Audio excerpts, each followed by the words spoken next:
छोटे से गांव के किनारे घने जंगल के पास एक पुरानी और टूटी फूटी सी झोपड़ी थी। उस झोपड़ी में गरीब किसान धनिया अपनी बूढ़ी माँ और बेटी गौरी के साथ रहता था। धनिया के पास बस कुछ छोटे छोटे खेत थे। उन्हीं खेतों में मेहनत करके वह अपने परिवार का पेट पालता था। हर दिन सुबह सूरज निकलने से पहले ही धनिया उठ जाता। ठंडी हवा चल रही होती, आसमान में हल्की लालिमा होती और गांव के ज्यादातर लोग अभी गहरी नींद में होते। लेकिन धनिया अपने पुराने हल और बैलों को लेकर खेत की तरफ निकल पड़ता। दरवाजे पर खड़ी उसकी माँ प्यार से कहती, बेटा धनिया, थोड़ा आराम भी कर लिया कर। दिन रात इतनी मेहनत करते करते तू बहुत थक जाता होगा। सुबह से शाम तक खेत में काम करता है, फिर भी चेहरे पर शिकन नहीं लाता। मुझे तेरी चिंता होती है बेटा। शरीर को भी थोड़ा आराम देना जरूरी होता है। माँ, अगर मैं मेहनत नहीं करूँगा तो हमारे घर का चूल्हा कैसे चलेगा? हमारी ज़रूरतें कैसे पूरी होंगी? मुझे पता है मेहनत मुश्किल होती है, लेकिन यही हमारी ज़िंदगी का सहारा है। जब तक मेरे हाथ पैर चल रहे हैं मैं मेहनत करता रहूँगा, ताकि आपको कभी किसी चीज़ की कमी महसूस ना हो। तभी उसकी बेटी गौरी दौड़ते हुए आती और कहती, बाबा, जल्दी वापस आना, मैं आपका इंतजार करूंगी। देर मत करना, मुझे अच्छा लगता है जब आप जल्दी घर आ जाते हैं। धनिया अपनी बेटी के सिर पर प्यार से हाथ फेरता और खेत की ओर चल पड़ता। दिन भर वह खेत में पसीना बहाता रहता, कभी तेज धूप, कभी अचानक बारिश, लेकिन धनिया मेहनत करना कभी नहीं छोड़ता। धनिया ने कभी हार नहीं मानी। वह हमेशा अपनी माँ से कहता, ईश्वर ने हमें मेहनत करने के लिए हाथ दिए हैं। अगर हम सच्चे दिल से मेहनत करते रहेंगे तो एक ना एक दिन हमारी किस्मत जरूर बदलेगी। ईश्वर मेहनत करने वालों को कभी खाली हाथ नहीं लौटाते। माँ उसकी बात सुनकर चुपचाप भगवान से प्रार्थना करती।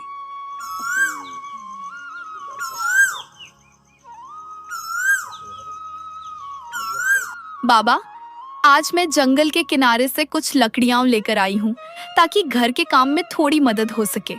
अकेली गई थी?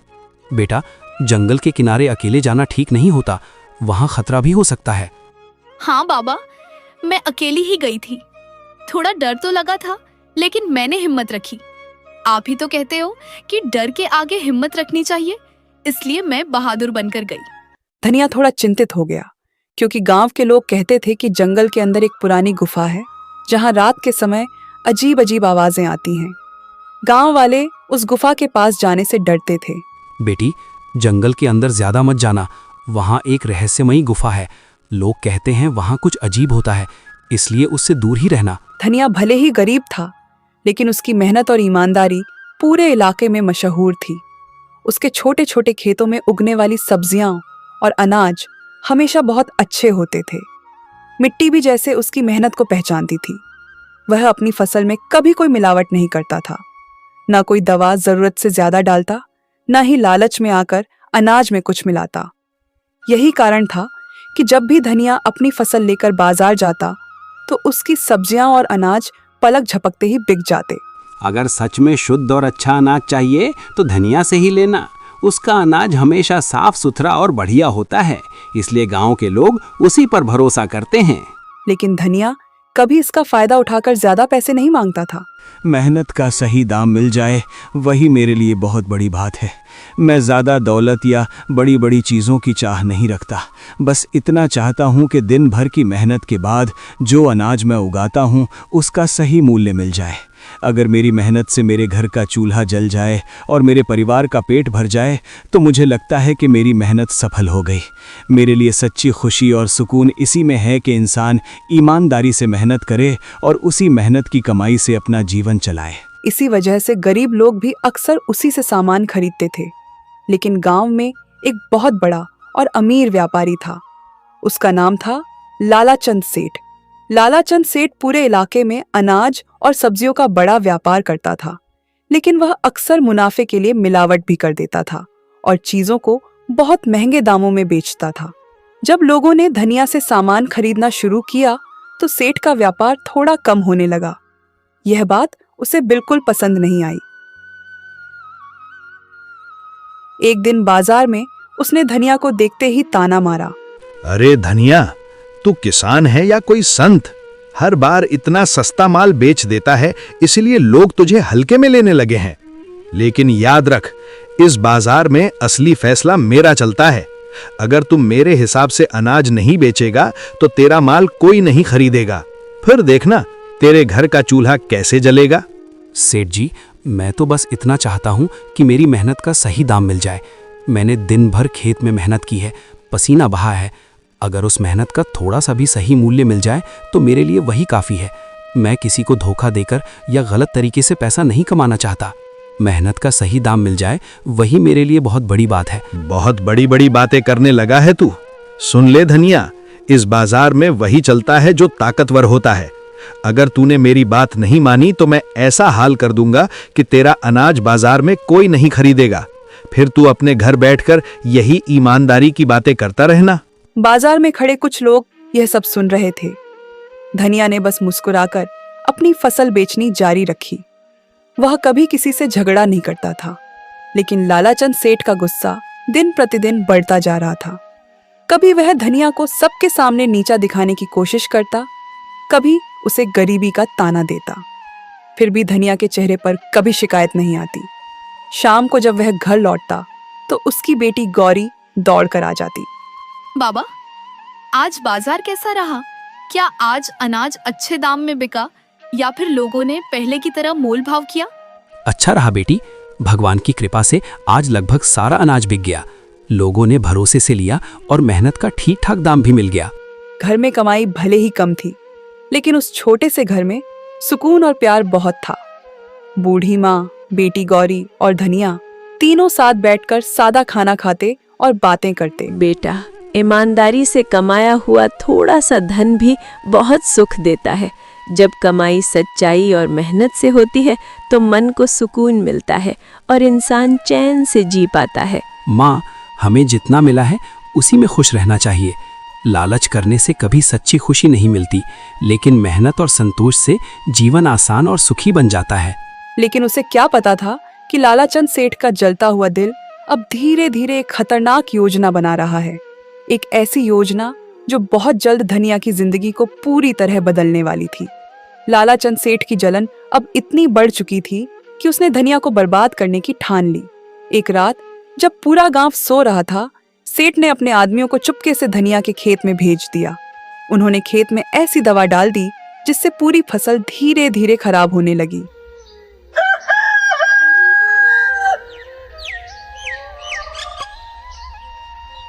सुबह जब धनिया खेत पर पहुंचा तो उसकी आंखें फटी की फटी रह गईं। हरी भरी खड़ी फसल पीली पड़ चुकी थी। कई पौधे सूख गए थे। वह घुटनों के बल बैठ गया। हे ईश्वर, ये क्या हो गया? कल तक तो मेरी फसल बिल्कुल हरी भरी थी, हर पौधा लहलहा रहा था। मैंने कितनी मेहनत से इस खेत को सींचा था, दिन रात इसकी देखभाल की थी। फिर अचानक एक ही रात में सब कुछ कैसे बदल गया? मेरी सारी मेहनत, मेरी सारी उम्मीदें क्या सब यूं ही खत्म हो जाएंगी? इतने में गांव के कुछ लोग भी खबर सुनकर वहां आ गए। वे भी खेत की हालत देखकर हैरान रह गए और आपस में बातें करने लगे। ये अचानक कैसे हो गया? कल शाम तक तो ये खेत बिल्कुल ठीक था, फसल भी बहुत अच्छी दिख रही थी। एक ही रात में इतने सारे पौधे कैसे सूख गए? कहीं किसी ने जानबूझकर तो कुछ नहीं किया? धनिया को समझते देर नहीं लगी कि यह किसी की साजिश है। उसे तुरंत लालाचंद सेठ का ख्याल आया। अगर ये सब सेठ का किया हुआ है तो मैं चुप नहीं बैठूंगा। मेरी मेहनत की फसल को इस तरह बर्बाद करना कोई छोटी बात नहीं है। मैंने दिन रात मेहनत करके इस खेत को सींचा था, हर पौधे को अपने बच्चे की तरह संभाला था। मैं पंचायत में जाकर न्याय मांगूंगा और सबके सामने सच रखूंगा, ताकि जिसने भी ये अन्याय किया है उसे उसकी सजा मिल सके। यह बात धीरे धीरे पूरे गांव में फैल गई। जब यह खबर लालाचंद सेठ तक पहुंची तो वह एक पल के लिए घबरा गया, लेकिन चालाक सेठ ने तुरंत एक नई और खतरनाक साजिश सोच ली। अगली सुबह वह खुद ही गांव की पंचायत में पहुंच गया। गांव के बड़े बुजुर्ग वहां बैठे थे। सेठ ने ऊंची आवाज में कहा, मुझे पंचायत से न्याय चाहिए। मेरे साथ बहुत बड़ा अन्याय हुआ है और मैं चाहता हूं कि गांव के सामने इस बात का फैसला हो। क्या बात है सेठ जी, आप इतने गुस्से और परेशानी में क्यों हैं? खुलकर बताइए कि आखिर मामला क्या है। मेरी सोने की अंगूठी चोरी हो गई है और मुझे पूरा शक है कि वो अंगूठी धनिया ने चुराई है। वही कल मेरे घर आया था, उसके बाद ही अंगूठी गायब हुई है। यह सुनते ही पंचायत में सन्नाटा छा गया। उसी समय किसी ने धनिया को बुला लिया। धनिया अपनी बूढ़ी माँ और बेटी गौरी के साथ वहां पहुंचा। धनिया, सेठ कह रहा है कि उसकी सोने की अंगूठी तुमने चुराई है। क्या ये सच है? पंचायत के सामने सच सच बता दो ताकि सही फैसला हो सके। धनिया की आंखों में हैरानी और दुख दोनों साफ दिखाई दे रहे थे। इतने बड़े इल्जाम से उसका दिल टूट गया था। मुखिया जी, मैं गरीब जरूर हूँ लेकिन चोर नहीं हूँ। मैंने किसी की अंगूठी नहीं चुराई। मैं मेहनत से कमाने वाला आदमी हूँ। किसी की चीज पर बुरी नजर डालना तो दूर, ऐसा सोच भी नहीं सकता। मेरा बेटा ऐसा काम कभी नहीं कर सकता। मैंने इसे हमेशा ईमानदारी और मेहनत की सीख दी है। ये किसी की चीज चुराने वाला नहीं है। अगर धनिया सच बोल रहा है तो फिर उसके घर की तलाशी ले ली जाए। पंचायत के सामने उसके घर को अच्छे से देख लिया जाए। अगर वहां मेरी अंगूठी नहीं मिली तो मैं भी मान जाऊंगा कि धनिया बेगुनाह है। पंचायत के लोग एक दूसरे का चेहरा देखने लगे। कुछ देर सोचने के बाद मुखिया ने कहा, सच जानने का एक ही तरीका है। हम सब अभी धनिया के घर चलेंगे और वहां अच्छी तरह तलाशी ली जाएगी। पंचायत के सामने सब कुछ साफ हो जाएगा और फिर उसी के अनुसार फैसला किया जाएगा। पंचायत के कई लोग, लालाचंद सेठ और गांव के कुछ और लोग धनिया के साथ उसके छोटे से घर की तरफ चल पड़े। धनिया की बूढ़ी माँ और छोटी बेटी गौरी भी डरते डरते उनके पीछे चल रही थी। धनिया का दिल बहुत तेज धड़क रहा था। उसे अपने ऊपर पूरा भरोसा था कि उसने कोई चोरी नहीं की। कुछ ही देर में सब लोग धनिया की झोपड़ी के सामने पहुंच गए। वह छोटी सी झोपड़ी थी, मिट्टी की दीवारें, ऊपर से घास फूस की छत और अंदर बहुत कम सामान। धनिया, हमें तुम्हारे घर की तलाशी लेनी पड़ेगी। पंचायत के सामने सच जानना जरूरी है, तभी इस मामले का सही फैसला हो पाएगा। मुखिया जी, मुझे किसी तलाशी से कोई डर नहीं है। आप पूरे घर की तलाशी ले लीजिए, हर कोना देख लीजिए। मेरे पास छुपाने के लिए कुछ भी नहीं है। अगर आपको अंगूठी मिल जाए तो पंचायत जो भी सजा देगी मुझे मंजूर होगी। लेकिन मैं फिर भी यही कहूँगा कि मैंने कोई चोरी नहीं की है। मैंने किसी की चीज को हाथ तक नहीं लगाया। पंचायत के 2-3 लोग झोपड़ी के अंदर गए। उन्होंने धीरे धीरे हर जगह देखना शुरू किया।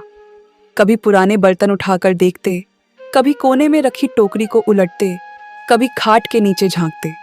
धनिया बाहर खड़ा सब देख रहा था। उसकी माँ ईश्वर का नाम जप रही थी। कुछ देर तक तो कुछ भी नहीं मिला। धनिया के दिल में थोड़ी उम्मीद जागने लगी, लेकिन तभी एक आदमी ने अचानक जोर से आवाज लगाई, रुको, यहाँ कुछ चमक रहा है, जरा देखो तो सही। अरे, ये तो सोने की अंगूठी है। एक पल के लिए पूरा माहौल सन्न रह गया। देखा, मैंने कहा था ना, यही चोर है। अब सबके सामने सच आ गया। अंगूठी इसके ही घर से मिली है। नहीं, ये अंगूठी मेरी नहीं है। मैंने इसे कभी नहीं देखा। मुझ पर झूठा इल्जाम लगाया जा रहा है। ये झूठ है। मेरा बेटा ऐसा नहीं कर सकता। किसी ने जानबूझकर हमारे घर में ये अंगूठी रखी है ताकि धनिया को बदनाम किया जा सके। लालाचंद सेठ के चेहरे पर तुरंत नकली हैरानी आ गई। लेकिन अब पंचायत के लोग एक दूसरे की तरफ देखने लगे, क्योंकि अंगूठी सच में धनिया के घर से मिली थी। अब तो सबूत भी मिल गया। ऐसे आदमी को हमारे गांव में रहने का कोई हक नहीं है। जो चोर है उसे सख्त सजा मिलनी चाहिए ताकि दूसरे भी डरे। मैंने चोरी नहीं की। मुझ पर भरोसा कीजिए, मैं कभी किसी की चीज नहीं चुराऊंगा। ये सब झूठा इल्जाम है। लेकिन उसकी बात सुनने वाला कोई नहीं था। गांव वाले लालाचंद की तरफ देखकर सिर हिला रहे थे और किसी ने धनिया की ओर ध्यान ही नहीं दिया। अगर आज ऐसे चोर को सजा नहीं मिली तो कल कोई भी आदमी चोरी करने लगेगा। गांव की शांति और नियमों की रक्षा के लिए मैं इसे बर्दाश्त नहीं कर सकता। कोई भी ऐसा काम करे तो उसका अंजाम यही होना चाहिए ताकि बाकी लोग सबक सीखें। ऐसे आदमी को गांव से निकाल देना चाहिए। इसे यहाँ रहने का कोई हक नहीं। धनिया, पंचायत के सामने ये मामला बहुत गंभीर है। तुम्हारे घर से अंगूठी मिली है और यही सबसे बड़ा सबूत माना जा रहा है। हमारे पास इसी आधार पर फैसला करना होगा। हमें सच जानना है और उसी अनुसार न्याय करना है। मैंने चोरी नहीं की। मुझ पर भरोसा कीजिए, मैं कभी किसी की चीज नहीं चुराऊंगा। ये सब झूठा इल्जाम है। मुखिया जी, मैं गरीब जरूर हूँ, लेकिन चोर नहीं हूँ। मैंने किसी की चीज हाथ नहीं लगाई। किसी ने जानबूझकर मुझे फंसाया है ताकि मुझे बदनाम किया जा सके। लेकिन पंचायत के कई लोग अब सेठ की बातों में आ चुके थे। ऐसे आदमी को गांव से निकाल देना चाहिए। इसे यहाँ रहने का कोई हक नहीं। मत करो ऐसा, हम कहाँ जाएंगे? हमारा तो यही एक घर है, यही हमारी जिंदगी है। पंचायत का निर्णय है कि धनिया को चोरी के अपराध में आज से इस गांव से निकाल दिया जाए। ये फैसला गांव की शांति और कानून के लिए लिया गया है। यह सुनते ही धनिया जैसे पत्थर का बन गया। उसकी माँ की आंखों से आंसू बहने लगे। गौरी रोने लगी। धनिया, तुम्हें आज ही इस गांव को छोड़ना होगा। अब से इस गांव में तुम्हारा कोई हक या अधिकार नहीं रहेगा, ना खेतों पर, ना पानी के स्रोतों पर, ना किसी भी गांव की किसी सुविधा पर।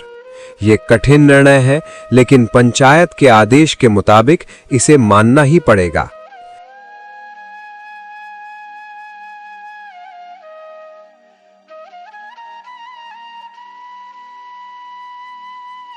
यह सुनकर धनिया ने एक बार पूरे गांव की तरफ देखा। वह वही गांव था जहां उसने बचपन बिताया था, जहां उसके पिता रहते थे, जहां उसने अपने खेतों में दिन रात मेहनत की थी। लेकिन आज उसी गांव से उसे एक चोर समझकर निकाल दिया जा रहा था। लालाचंद सेठ दूर खड़ा यह सब देख रहा था। उसके चेहरे पर एक हल्की संतुष्टि भरी मुस्कान थी, क्योंकि उसकी साजिश सफल हो चुकी थी। शाम होते होते धनिया ने अपनी झोपड़ी से थोड़े बहुत सामान बांध लिए। उसकी माँ और गौरी उसके साथ खड़ी थीं। तीनों धीरे धीरे गांव से बाहर निकलने लगे। सूरज ढल रहा था और सामने घना जंगल दिखाई दे रहा था।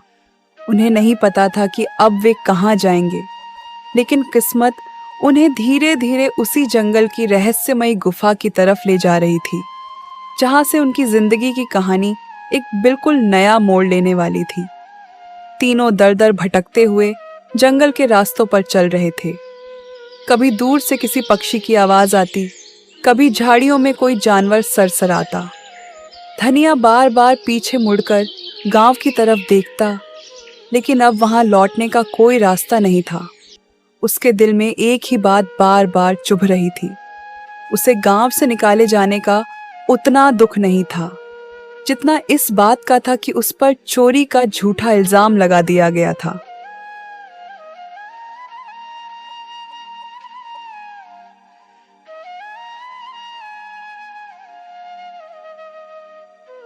माँ, गौरी, हम कहाँ जाएंगे? हे ईश्वर, मैंने कभी किसी का बुरा नहीं किया, किसी का अधिकार नहीं छीना, किसी को दुख नहीं दिया। फिर भी आज मुझे चोर समझ लिया गया, मेरी मेहनत और ईमानदारी पर शक किया गया।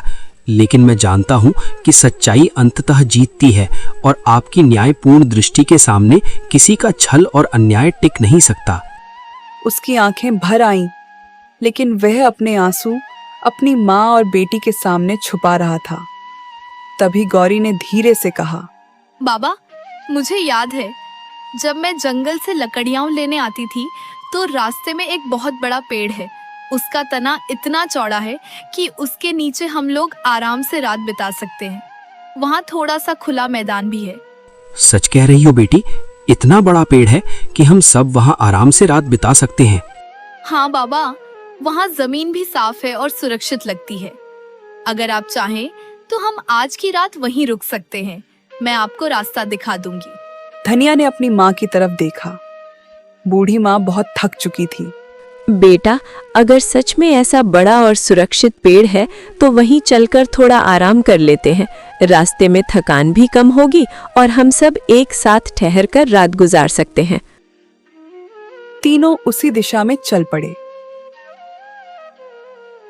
कुछ देर बाद सच में उन्हें एक बहुत बड़ा और पुराना पेड़ दिखाई दिया। उसकी मोटी जड़ें जमीन से बाहर निकली हुई थीं और उसकी शाखाएं चारों तरफ फैली हुई थीं। पेड़ इतना बड़ा था कि उसके नीचे काफी जगह खाली थी। धनिया ने चारों तरफ देखा। जंगल धीरे धीरे अंधेरे में डूब रहा था।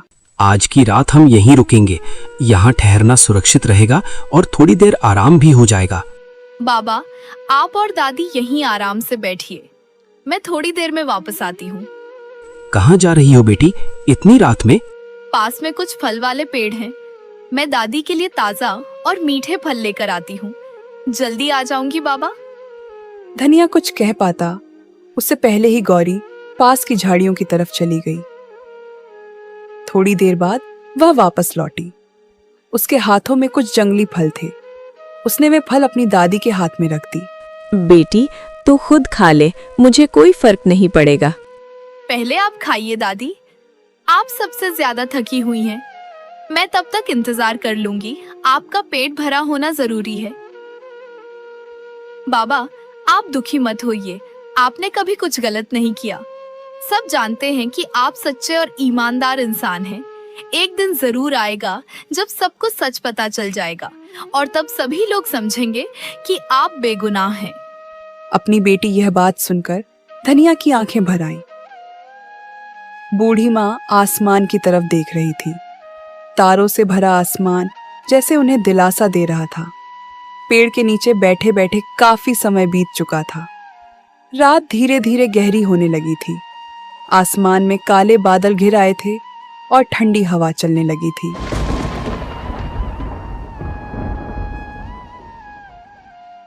अचानक बिजली चमकी और कुछ ही पलों बाद तेज बारिश शुरू हो गई।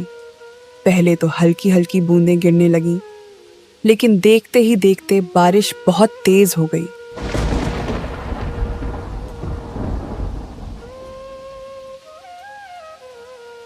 पेड़ की घनी शाखाएं कुछ देर तक उन्हें बचाती रहीं, लेकिन जल्द ही पानी की बूंदें नीचे तक आने लगीं। बूढ़ी माँ कांपने लगी। गौरी भी अपने पिता के पास सिमट गई। धनिया ने चारों तरफ चिंतित होकर देखा। अगर ऐसे ही बारिश होती रही तो हम सब पूरी तरह भीग जाएंगे और तब बीमार पड़ने का डर भी रहेगा। हमें तुरंत कहीं ऐसा स्थान ढूंढना होगा जहां हम सिर छुपा सकें और थोड़ी देर के लिए सुरक्षित रह सकें। यह सोचकर धनिया तुरंत उठ खड़ा हुआ। वह बारिश में भीगते हुए आसपास जगह ढूंढने लगा। जंगल में अंधेरा था और हर तरफ पानी की आवाज गूंज रही थी।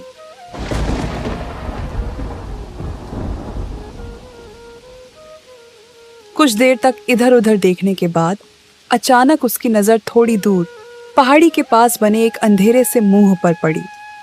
वह ध्यान से देखने लगा। बारिश की चमकती बिजली में उसे साफ दिखाई दिया। वह एक गुफा थी। धनिया जल्दी से अपनी माँ और गौरी के पास आया और बोला, चलो, मुझे सामने एक गुफा दिखाई दे रही है।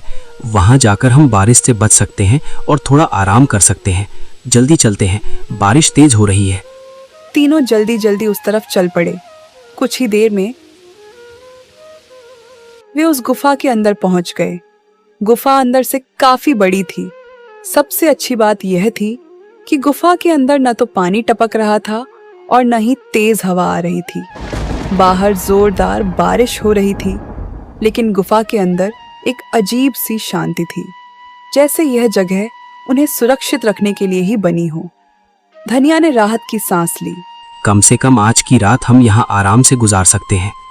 धीरे धीरे थकान के कारण तीनों वहीं बैठते बैठते सो गए।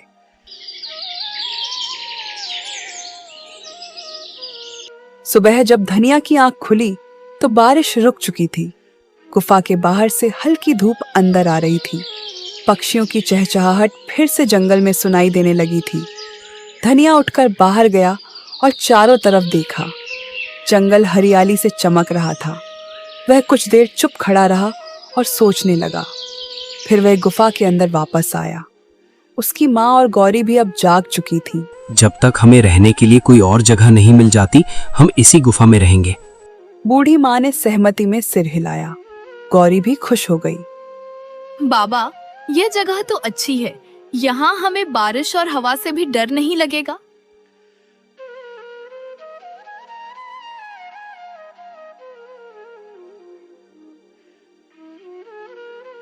दिन बीतने लगे। धीरे धीरे गुफा ही धनिया, उसकी माँ और गौरी का नया घर बन गई। सुबह धनिया जंगल से लकड़ियां और फल लाता, गौरी गुफा के अंदर साफ सफाई करती और बूढ़ी माँ पास बैठकर ईश्वर का नाम जपती रहती। गरीबी अभी भी थी, लेकिन तीनों एक दूसरे के साथ होने से संतुष्ट थे।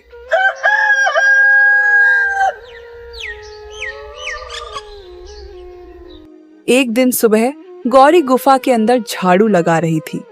वह धीरे धीरे गुफा के कोने कोने की धूल साफ कर रही थी। झाड़ू लगाते लगाते वह गुफा के पीछे वाले हिस्से तक पहुंच गई। वहां पत्थरों के बीच कुछ अजीब सा दिखाई दिया। गौरी रुक गई। उसे लगा जैसे वहां कोई पुरानी थैली पड़ी हो। उसने झुककर उसे उठाया।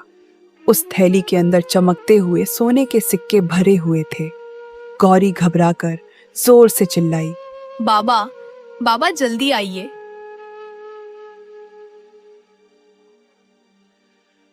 क्या हुआ बेटी? गौरी ने कांपते हाथों से वह थैली अपने पिता को दिखाई। धनिया ने जब अंदर देखा तो वह भी कुछ पल के लिए हक्का बक्का रह गया। थैली में सचमुच बहुत सारे सोने के सिक्के थे। बूढ़ी माँ भी पास आ गई। लगता है भगवान ने हमारी सच्चाई और हमारे दुखों को देखकर हम पर दया की है।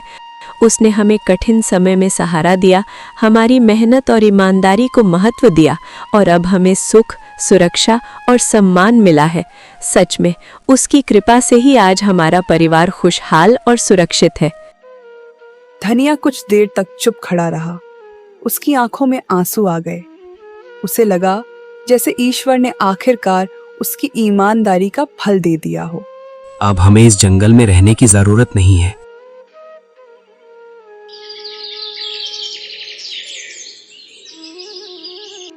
कुछ ही दिनों में धनिया ने उन सिक्कों में से थोड़ा सा इस्तेमाल करके पास के एक दूसरे गांव में छोटा सा घर खरीद लिया। वह अपनी माँ और गौरी के साथ वहां रहने लगा। धीरे धीरे उसने फिर से छोटा सा खेत भी ले लिया और मेहनत करने लगा। अब उनकी जिंदगी पहले से कहीं बेहतर हो गई थी। घर में खुशहाली लौट आई थी।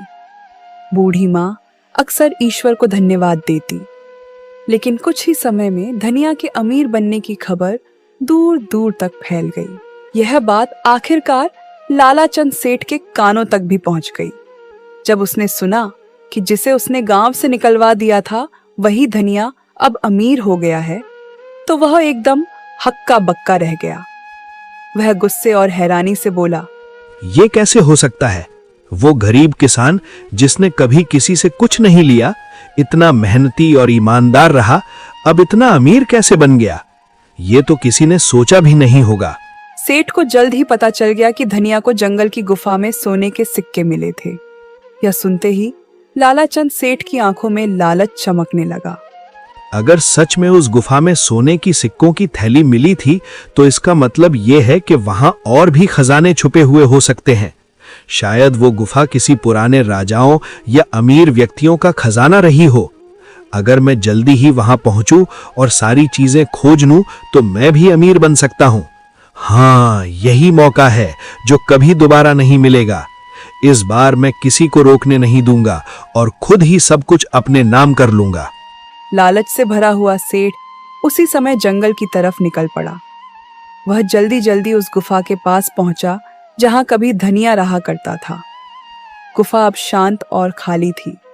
सेठ की आंखों में लालच साफ दिखाई दे रहा था। वह तेजी से गुफा के अंदर जाने लगा। उसे बस एक ही चीज चाहिए थी, खजाना। लेकिन उसे यह नहीं पता था कि लालच में उठाया गया उसका यह कदम उसकी जिंदगी का सबसे बड़ा सबक बनने वाला है। वो मन ही मन सोच रहा था, अगर धनिया को यहाँ सोने के सिक्के मिले थे, तो जरूर यहाँ और भी खजाना होगा। लालच में वह गुफा के अंदर और गहराई तक जाने लगा। कुछ देर बाद अचानक उसकी नजर एक पत्थर के पीछे पड़ी एक पुरानी थैली पर गई। सेठ जल्दी से वहां दौड़ा। उसने थैली उठाकर खोली और जैसे ही अंदर देखा, उसकी आंखें चमक उठी। उस थैली में भी सोने के कई सिक्के भरे हुए थे। आज तो मेरी किस्मत खुल गई। आखिरकार मेहनत और भाग्य दोनों मेरे साथ हैं। अब मैं वही कर सकता हूं जो हमेशा चाहता था, इतना धन जमा करूं कि कोई मुझसे टक्कर भी न ले सके। सेठ खुशी से हंस पड़ा। उसने जल्दी से वह थैली हाथ पर रख ली। अब वह गुफा से बाहर निकलने के लिए मुड़ा, लेकिन जैसे ही वह आगे बढ़ा, उसे अचानक एहसास हुआ कि उसे बाहर जाने का रास्ता समझ नहीं आ रहा था। गुफा के अंदर कई छोटे छोटे रास्ते थे। सेठ एक रास्ते पर गया, फिर वापस लौटा, फिर दूसरे रास्ते पर गया, लेकिन हर रास्ता उसे फिर उसी जगह पर ले आता। धीरे धीरे शाम होने लगी। सेठ घबराने लगा। वह तेजी से इधर उधर भागने लगा, लेकिन उसे गुफा से बाहर निकलने का रास्ता नहीं मिल रहा था। पहला दिन बीत गया। दूसरे दिन भी सेठ उसी गुफा में भटकता रहा। उसके पास खाने को कुछ नहीं था। प्यास और डर से उसकी हालत खराब होने लगी। तीसरा दिन भी गुजर गया। अब सेठ पूरी तरह थक चुका था। वह एक पत्थर के सहारे बैठ गया। उसके मन में अचानक एक ख्याल आया। वह धीरे धीरे खुद से बोलने लगा, शायद यही मेरे लालच की सजा है। मैंने सिर्फ अपना फायदा सोचा और दूसरों की परवाह नहीं की। अब ये सोना मेरे हाथों में है, लेकिन ऐसा लग रहा है जैसे ये मुझे बंधक बना रहा है। शायद जब तक मैं इसे पकड़े रहूंगा, तब तक मैं इस गुफा से बाहर नहीं निकल पाऊंगा। ये खजाना मेरे लिए वरदान नहीं, बल्कि एक फंदा बन गया है, और अब मुझे इसका सामना करना ही पड़ेगा। कुछ पल सोचने के बाद उसने वह सोने की थैली जमीन पर रख दी। फिर धीरे धीरे पीछे मुड़ा और बिना उस थैली को उठाए तेजी से आगे बढ़ने लगा। कुछ ही देर बाद अचानक उसे दूर से हल्की रोशनी दिखाई दी। वह उसी दिशा में भागा और कुछ पलों बाद वह गुफा के बाहर पहुंच गया। ताजी हवा उसके चेहरे से टकराई। सेठ जमीन पर बैठ गया और जोर जोर से सांस लेने लगा।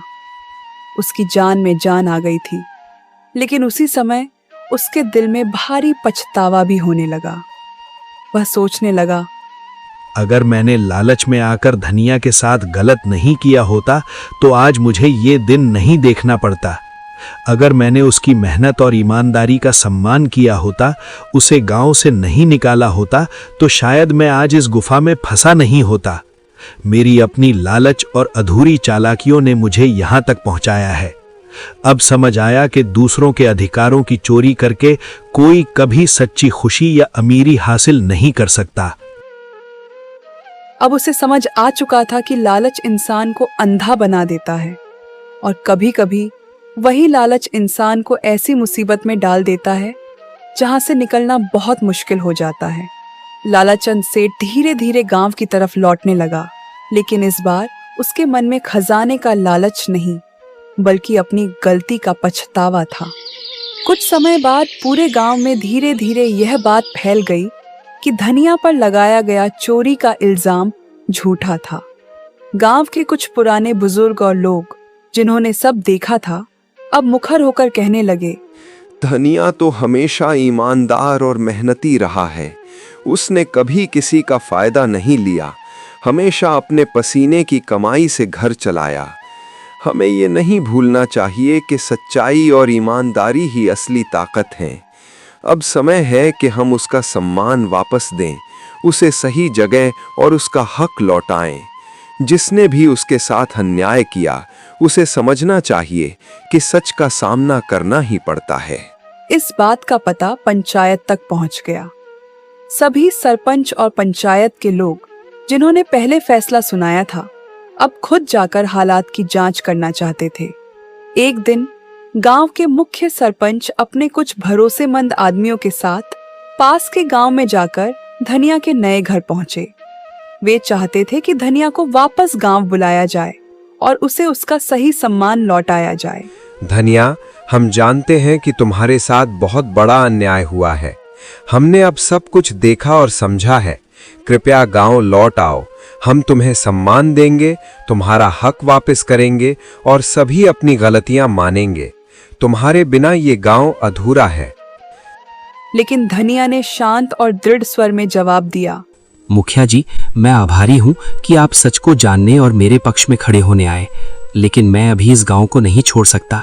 ये गांव ही वो जगह है जिसने मुझे मदद दी, मुझे यहाँ सम्मान दिया और मेरी माँ और बेटी के लिए एक सुरक्षित ठिकाना बनाया। यहाँ की मिट्टी, यहाँ के लोग और यहाँ की मेहनत मुझे जोड़ती है।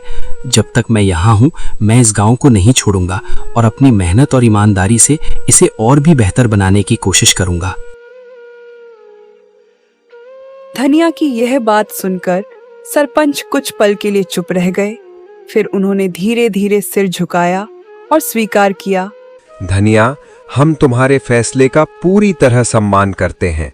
तुम्हारे फैसले में तुम्हारी समझदारी और धैर्य झलकता है और इस बार हमें यह भी सुनिश्चित करना होगा कि लानाचंद सेठ को उसके किए का उचित दंड दिया जाए, ताकि वो और किसी के साथ ऐसा अन्याय ना कर सके और सबको ये संदेश मिले कि जो भी ईमानदारी और मेहनत के रास्ते पर चलता है उसका हक कभी दबाया नहीं जा सकता। गांव लौटकर पंचायत ने फैसला सुनाया। लालाचंद सेठ को जुर्माने के रूप में दंडित किया गया और उसे गांव से हमेशा के लिए निकाल दिया गया। सब लोग इस फैसले से संतुष्ट हुए। अब धनिया के नाम पर फिर से सम्मान और भरोसा लौट आया। गांव के लोग खुश थे कि सच्चाई हमेशा जीतती है।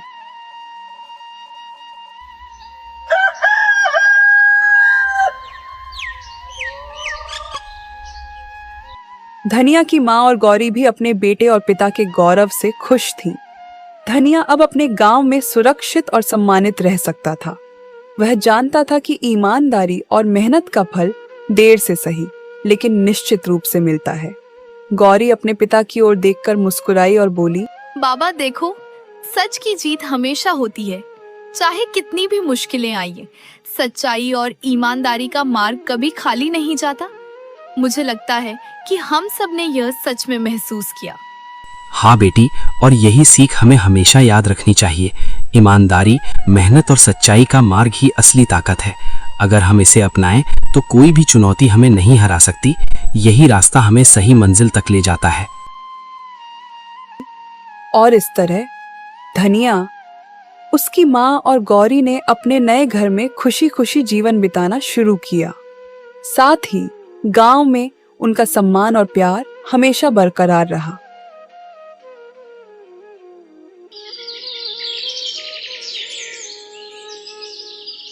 धनिया, उसकी माँ और गौरी अब अपने छोटे से घर में सुरक्षित और खुशहाल जीवन बिता रहे थे। घर में चारों तरफ हल्की धूप और हरियाली की खुशबू थी। बाबा देखो, अब हमारे पास अपना घर है और हम पूरी तरह सुरक्षित हैं। मैं बहुत खुश हूँ कि हम सब साथ हैं और अब डर नहीं लगता। हाँ बेटी, ये सब तुम्हारी हिम्मत, समझदारी और सच्चाई की वजह से संभव हुआ। हमारा घर अब सिर्फ ईंट पत्थर का नहीं रह गया है, ये प्यार, विश्वास और ईमानदारी का घर बन गया है। यहाँ हर कोना हमारी मेहनत और अच्छाई की गवाही देता है।